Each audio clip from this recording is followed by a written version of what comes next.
Viral হওয়ার যদি এতই খায়াস থাকে, তাহলে একটা পাত্রে আইগিয়া নিজের গু নিজে খাইয়া ওইগুলো ভিডিও বানাইয়া টিকটকে আপলোড কর, তাহলে দেখবি এমনিতেই ভাইরাল হয়ে যাবি। স্ক্রিনের ভিডিওটি সুন্দরভাবে লক্ষ্য করুন।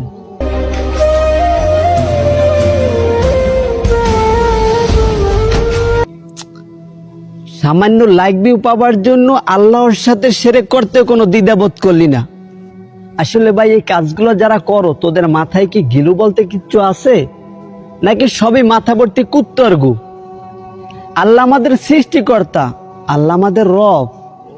আল্লাহর সাথে কাউকে শরিক করা যাবে না, শরিক করলে শিরক গুনাহ হবে।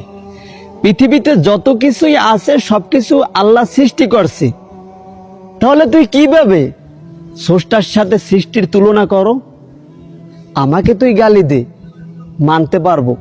আমার মা বাবাকে তুই গালি দে, তাও আমি মাইনে থাকতে পারবো।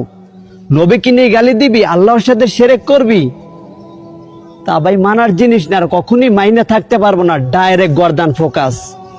এখনো সময় আছে, আল্লাহর কাছে তওবা করে মাফ চা। তা না হলে আমার একটা কথা মাথায় রাখবি, আল্লাহ ছাড় দেয় ছেড়ে দেয় না। গড় পড়লে ছাই পাবি, কপাল পড়লে তাও পাবি না, ডাইরেক্ট ধ্বংস হয়ে যাবি।